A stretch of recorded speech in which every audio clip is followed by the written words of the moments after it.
on the topic of formation of chords. Triads, 3 notes. The first note you can call the root. The next note you call the third. And this one you call the fifth, root, third, fifth. And it's because they're created by a leapfrogging in the scale. Or that's one way you can understand it. There's other ways too. But play the scale whole, whole, half, whole, whole, whole, half. Boom, boom, boom, boom, boom, boom, boom, boom. 1, 2, 3, 4, 5, 6, 7, 1. Got a pick here.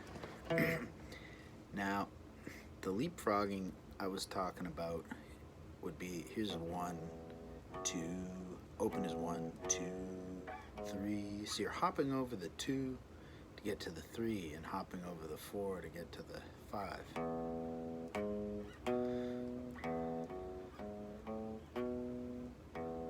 Just compare the scale to the chord. Root, third, fifth, 1, 3, 5.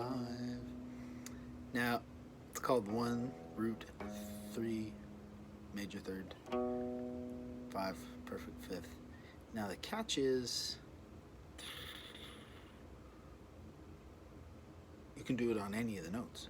Now here you're F sharp hopping over G sharp to get to A, and then hopping over B to get to C sharp. You get a chord like that. You just do it all the way up the scale.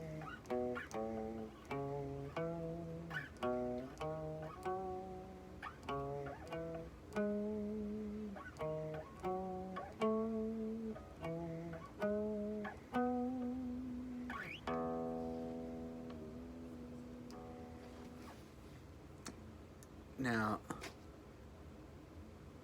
the structure of the scale and where the semitones are determine whether a chord is major or minor or diminished. So for example, to make an E major chord, the 1 chord, root, third, fifth, if you notice the distance between the root and the third is 1, 2, 3, 4, 5 semitones, or a major third. That's a major chord.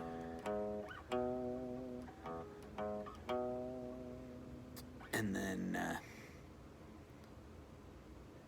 if you compare that to the chord on the 4, it conforms to the same pattern of 1, 2, 3, 4, 5 semitones. And then the same as 5, B.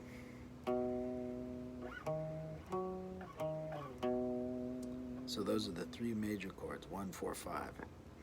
And now if you look at the structure of the 2 chord, it's only got to go 1, 2, 3, 4 semitones to a minor third.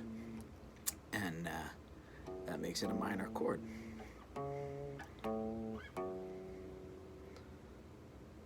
And it's because of where that semitone falls in the scale. So we've got 3 minor chords, the 2, the 3, and the 6. So there's only 1 chord yet to discuss, and that is the 7, or the diminished chord. And that guy, or before you can understand diminished, let's look at the differences between major and minor again. So here's a major, you got the major third, and then between the third and the fifth is a minor third, or 1, 2, 3, 4 semitones. So it's the structure of a major chord is a major third. Yeah, I got a haircut. Looks weird to me, but major third, minor third, and 2, minor third, major third.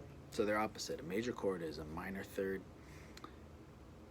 and then a major chord is a major third and a minor third, and a minor chord is a minor third and a major third. They're opposite, and you can stack them on top of each other and create super chords, 4-note chords, major 7ths, minor 7ths, etc.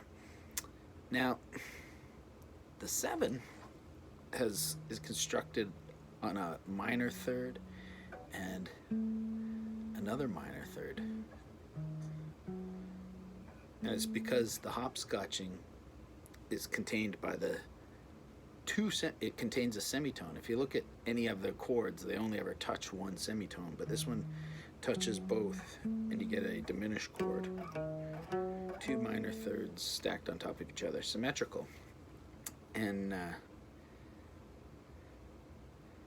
that interval is the tritone. Sorry.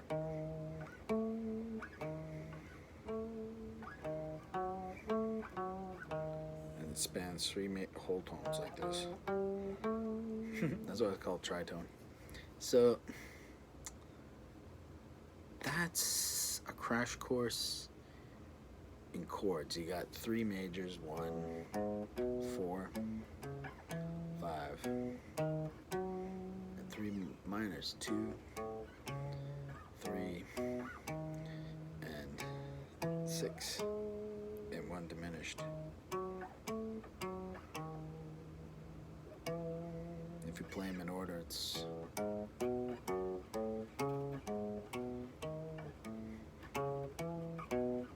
this is hard.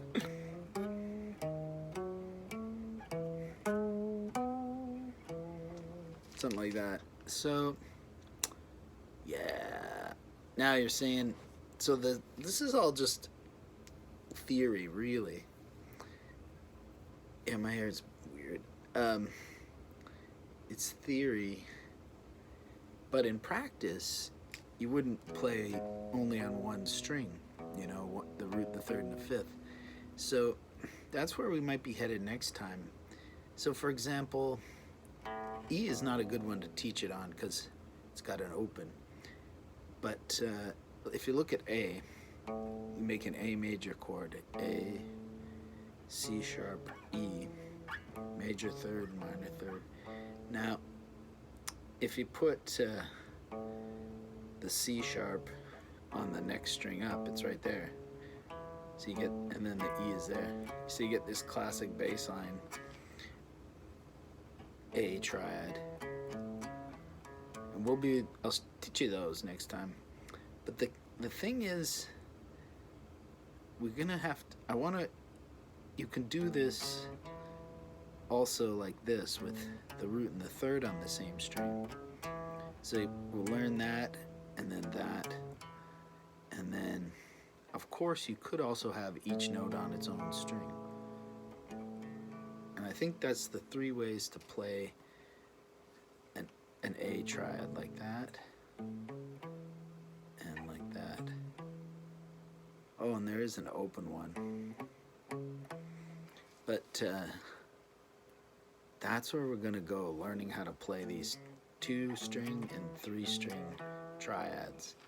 And that's where you really can use them more. Like this, playing on open string, all on one string, it's really good for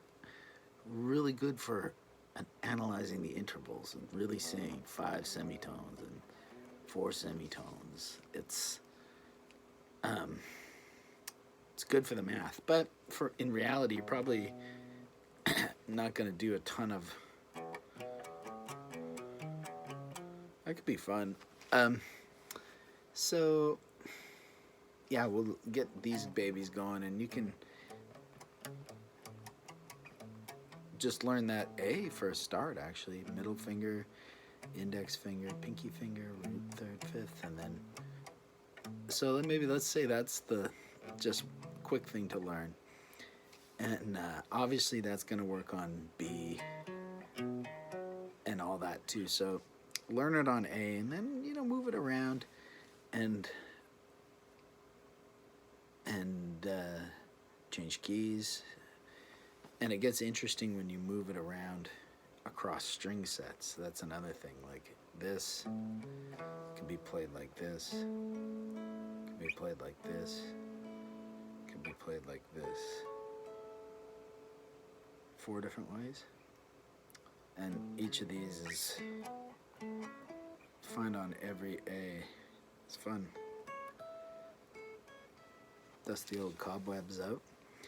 But don't feel like you got to do every A, but learn these shapes here for a start and really get the muscle memory on them, and that'll that'll get you well ahead of where you need to be for next week. Beautiful.